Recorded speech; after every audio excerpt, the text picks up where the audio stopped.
in LA. Wow. And that's where you've got the power album. That's how that went, So that was phenomenal. What do you attribute to the longevity of Third World? I would attribute that it was chosen by God, got us to do a job. Hmm. Each member, it was bigger than us.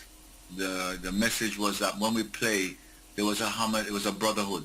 That when we played, it was like a team. I'll never forget that one when we came from England, and Bob Marley played at Sunsplash. It was called the Mud Splash, and he played at the Sunsplash, and we played the Saturday night. And Bonnie wasn't so well, but we just come from Europe. And when we prayed, and I could feel the energy, and we went on stage, we got, if I say it, it sounds like foolishness, but anybody was there could testify to you. We got 5 encores. It was amazing. So playing with Third World was, it was a school of learning. Our music didn't lie. Our music, each album, to me, one of the best albums to me was Journey to Alice, Now That We Found Love album, because when we decided to go to the country and retreat. No habits, nothing. Everything was just get up in the morning, we cook, we talk, we run. I was head of training, so I was head of the exercise. Another person would be head of this and inspiration, and we would write, we discuss, we record, we would talk about concepts. So when we went to Nassau, Compass Point, we were ready. When you heard the music, you could hear the difference and everything. To me, that was one of the most spiritual albums. And really, you guys received many awards, including the United Nations Peace Medal, 2 NAACP Image Awards nominations, and the Diamond Award of Washington D.C. Yes. This might be an unfair question, but of all of those, which were you most proud?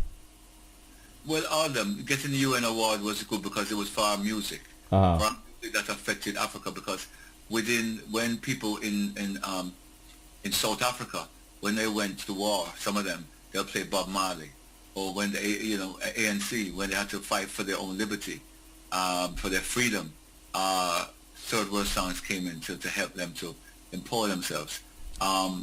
People would come back and say that it helped them through serious crisis. The music. So to me, the music was it was a gift from the Father to us to be able to play. And when we played, and the music will live on past us. When I see Bonnie leaving us and happen to see the love that poured out, I understand now how important our mission was, because it's like there's no other the style that Third World had and the message, how they did it. There's no other group that sound like that in the world. So it was a unique sound and voice that was put together to make a difference, to do what God wanted to do. To be really is to unite people. And how touching it was to me is that on the concert, which was 2 weeks ago, I had the honor and opportunity to bring Carrot, Ibu, and the original singer Prilly. And when we played Peace Flags. And of course, I do it with children and all that. Yes. And we had 50 children on stage. And when we played that song and they put the flags out, I wouldn't lie to you. And we invited his wife, Bobby's wife, and his daughter came up and sang Peace Flags with Prilly. As a big man, I can tell you, tears flew down. But when I looked over and saw Ibu hold his head down, and I knew, I said that God is, You know something, really. I'm really touched by what you just said. I'm hoping one day you and 2 of those remaining guys, could come on CWS and share some of your experiences with us, because these experiences, these journeys need to be immortalized and captured in a way where future generations can refer back to them. Let me just go to the chat room for a second. Willard Hope said, please ask him if Now That We Found Love is a personal rendition in his life. Now That We Found Love, it is a personal rendition in my life. To me, what we're going to do with it. And in the show that I did 2 weeks ago, I said we need to fly the flags of peace, because the world is in serious trouble. We have not been good caretakers of the land and the earth. We have not been really close to Mother Nature. We have gone away from it. We have wars and devastation of wars. Our children is in serious dilemma. And I'll take the opportunity to say that the older people, even me, sometimes you get in temper and you lose because you can't connect with the younger people. But don't stop talking. Don't give up, because they're listening. They're listening, but sometimes it's hard. It's a little day, but they will listen. They will grab onto something because they are the tomorrow. They are the tomorrow. What world are we giving for them? What world are we leaving for them? Each one of us have to spend more time with the youth then. I agree, Willie. You mentioned being inspired by the Spirit. That this is a spiritual thing, and your journey in making a difference and uniting people. And you work a lot with children. What was the trigger that started you down that journey? Well, I gave you the thing when I was in England, knowing who I was very young. Mm-hmm. And this may be very aware of, when you're young, you're shaped. Your life is shaped. You're by the influence of your teacher, your parents, how you grow up, your brothers and sisters, your community that you're in. So I am sensitive to. My thing is that every child should be able to dream. They should not be judged by the zip code and put in a box by the zip code they're born. So this is what I fight for every day. And through music, music is the greatest vehicle that can change them. And this is what I do every day. Well, we get the at-risk kids to work with, and believe me, when you start seeing the appreciation 2 weeks ago, when you see their faces, these are new human beings. These are human beings that are exposed to music and realize, I am worth something. I can go to do something. I don't have to go into that jail. I don't have to do this. I can do something. Just takes a little love, a little time, a little care. We, as adults, need to be mentors. Positive words. If we can help, start leaning back, because the youth is what's going to happen to the future. We have grandchildren involved in it. We have children. They're all our children. We have to start paying back attention. We've lost them in the game. We can't afford to lose them. We have to try and make them be better parents, better musicians, better doctors, better human beings than even we were. Really, is that why you started? Well, tell us about Rhythms of Africa. Rhythms of Africa. I know, and why you started. I'm going to bring you back to do a show on Rhythms of Africa, because it is unfair for the short amount of time we have left to really digest everything about Rhythms of Africa. But just give us a brief, description of it. Rhythms of Africa came about after leaving Third World in 1997. I went back to England. I went on a different mission, but I ended up studying there. So my family came over there for me for 2 years. So I was born there for 2 years, and we worked with all the children, and I had to work to be a music facilitator. So I studied to be a music facilitator for 2 years. Studied with the best. And in 2 weeks, you're supposed to teach 4 kids at a time. Within 2 weeks, I was teaching the whole school. It was great. I got to meet and see and reflect my life back then.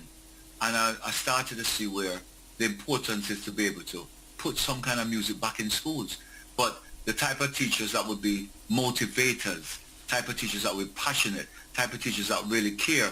And by that make a difference with students, because they can feel it. They know. And I left England, and my good friend Eddie Grant in England used to come and visit me, ride his bike 20 miles, who is from Guyana, by the way. Wow. And come and look for me. An incredible human being. One of my best friends. Eddie? Eddie is one of my best friends. Wow. A lot of people don't understand him. But let me tell you, there's no lawyer on earth that can know the music is like him. No, he's a spiritual being. To me, he's a Bob Marley in his own right. I mean, he's Eddie Grant, but he has that same worth, insight, meaningful, committed spirituality, unbelievable. So Eddie would come and ride and come and talk to me for hours, because you leave a band, you're not in the greatest, And Eddie said, well, if I ever do anything, I will call you. And Eddie did. In 2000, Eddie called me, and with his band to to frontline orchestra, and I practiced for about 3 months, and then we played at Tobago. I don't know if you remember it, in Tobago when they had the Millennium show. Oh, you were there? I was there. I saw Kitchener. The last show I was there with all the Calypsonians. It was just a great opportunity. Everybody, the stage alone, when BBC built it, it took nearly 1 week to put up the stage. In my life, even in Tour, I never saw a stage look so yet. It was like an Egyptian pyramid. Unbelievable. And when they did the show there, when I saw Kitchener, I said, this man is singing like it's his last. I could not, the way he put it, it's like it was vivid. And so it was amazing. So we got to play. And that show showed to 2 billion people. Because, True, BBC and ABC had the anchor. And True was, everybody was watching for the end of the world. So it was just a phenomenon. Willie, so, what do you like most about Willie Stewart? What do I like most about Willie Stewart? What I like most about Willie Stewart, that God created me, and I feel like everything. So I look at myself in the mirror and say, who's this human being? I said, God made me this way. So that's why I can't understand how people, you're made this way. And what drives you nuts about being Willie Stewart? Sometimes I think that I take on too much. Always willing to help, but I'm saying no, not another one. What is one thing about you most people might find surprising? That I'm shy. You're shy. Yeah. And Willie, how would you describe? Well, let me do this. What advice would you give a young musician? Whatever you go, whatever you do, if it's music you're gonna do, which you said that is music, don't give up. Practice. Love the art. Listen. Music is about listening. Sometimes it's less playing than listening. If you listen, you're going to have ups and downs. And as I teach my students, there's peaks and valleys. But when you get it, wow. And, if you go in and say, I want to make money, that's not the way. If you're playing to one person, play excellent. If you play to 1,000, play the same way. I like that. Song advice. Real talk. What are you most proud of? With me or with my family? Anything. Yeah. Pick one. I'm proud of my kids. I'm proud of how my kids grow up and that, God has made me have them and who they become and the love, some of my wife's ways, some of mine. And they have their own, and when they talk back to me and they start advising me, it's sweet, If you could go back in time, what would you tell 16-year-old Willie? I said, Willie, save more. I would marry the same wife. I'd have saved more. And I would. There's other things I would do because nobody's perfect. Yes. So I would adjust and be more wiser. And but then, where I am now, God has bring me there. I give thanks. So I would just say just be careful, be out there because music business is a great. Music is great. Musicians and the music, but the business is not so great. Not so great. Looking back at on the long arc of your career and accomplishments, I should say, what would you do differently, if anything? I would, if I had a chance again, I would have Third World spread their music. Wow. More in the sense of with young talent. In other words, that sound. And we did at Zinc Fence, but we should have recorded more. We're so busy touring, so we became one unit. But we could have spread out and done them. That happened eventually because, to me, this is the thing. When you're in a band, it's great. You want to go and play and it's great. But when your mission is over, I knew that our mission, or my mission with Third World was over in Uganda. It's like a deja vu happened to me. And I knew that was my time. I had to do something else. I wouldn't be able to touch the thousands of kids' lives if I didn't make that move. If we decided to make the move also, and Ibuv has been at Lamanda College, he's influenced tremendous kids to be incredible what they're playing now. Jamaica have some fantastic musicians to his teaching. And so to me, you play in a group and the group collectively did a great work. But then eventually you become a grandfather. You have to now make a difference. You have to give back. You must give back. So you're going to answer when God says, okay, What do you do? Oh, I played the yeah, that's one thing. You did collective. But what did you do as an individual? So someone else can say, boy, you did something to make a change. You did something to the community to make a difference. That is what is important. A lot of people working out there, Selwyn, a lot of people working, but they're working for money. Money will make you miserable because they probably should be a nurse, they should be a doctor, they should have been, or they should be just a person who read books, they should help old people, they should be young people. There's so much other things. But because of survival, they got caught in that. So when they reach older, they realize what their God-given thing was here to be. But sometimes they don't have the energy. They're too old. So to me, if you find what you love first and you're passionate, that is what's going to catapult you. And you're going to always feel rejuvenated. It's never worked. Bonnie said it in his interview before he left us. Music has never worked for me. It's enjoyment. You're being paid to enjoy and play and pass on messages and through music and vibration. It's the greatest thing on earth. Really, saying that, what do you look forward to doing on weekends? Well, on weekends, I really spend time with my wife and family, grandkids. And I'm always working though. That is what I said to myself. Stop being such a workaholic.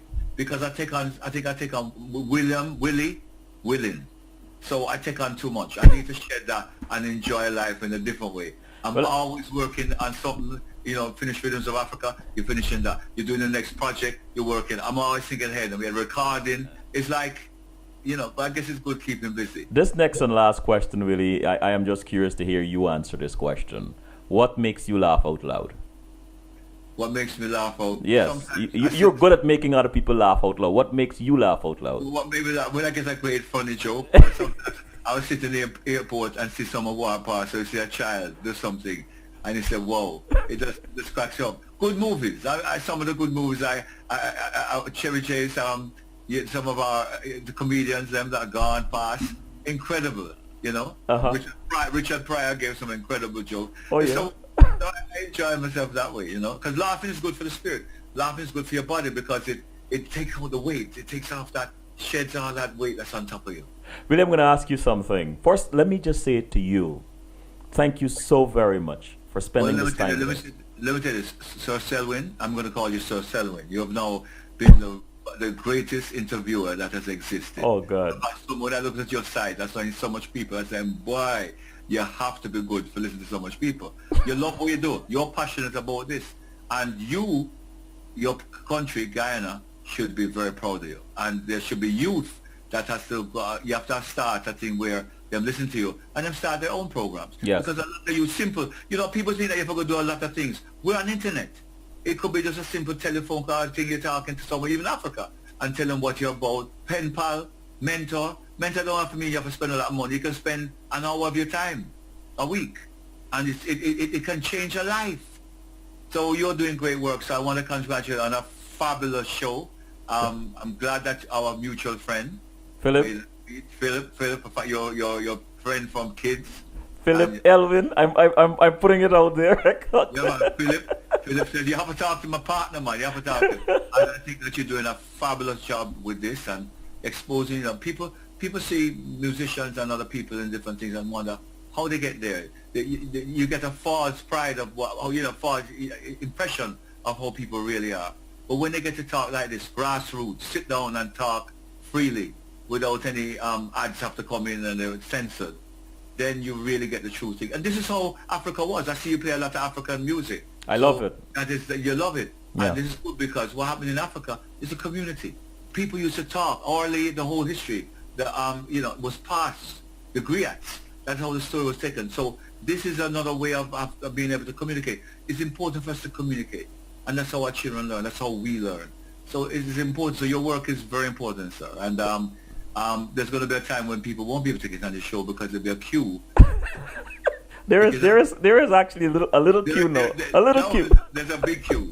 So it's going to get bigger and bigger. And as people listen, I'm going to tell you, everybody has to listen on the conversation with Mr. Selwyn here because nothing, so help me God, the truth and nothing but the truth to be told. Bad or good. So really? You're not going to hear anything that's orchestrated. Just the pure truth. Coming sincerely. And that pure truth resonates in your music. And so I ask you, my friend, play something for us. Play something? Yes, please. Take us out. Play something for us, my brother. And this is for the people that's listening. Yes, for the All right, well, I'm just going to go from it.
Sir William. Sir William. Thank you, sir. Thank you. God bless. God bless. God bless you, sir. And God bless to your following, to people that listen, to your family. And I want to tell the people that for 2015, don't keep no malices. Don't hold no hate. If you ever tell someone to get off, tell it with a free spirit and love them after. Let us give praises to people, and don't be afraid to say something is great. Give them the love, because we don't know if we're going to see them tomorrow. So live for today. Tomorrow is not promised to no one, but today is our present. Let us live the present. Let us do something good, no matter what it is, whether it's with your family, whether it's a lady down the street, whether it's a community with someone hungry. Let us think outside of ourselves, and you'll be surprised the blessings that comes back. Word. So I ask today that everyone sit down and see, what can I do to make a better tomorrow for someone else? Give thanks, sir. Word, real talk. Thank you. Let me go into the chat room. AB says, absolutely beautiful. I smile. Love it. Thank you for joining us. Thank you for listening in. And this is Selwyn Collins saying, fear not what fear whispers to you. Fear your obedience to it. Oh, before I go, Willie will be back to talk to us about his initiative called Rhythms of Africa. Is his effort to keep music in schools. He works a lot with young children, so I have to dedicate a show to that. It is very important. Willie, thank you, sir. Thank you, sir. Thank you, sir. Good night. Good night, sir. Thank you.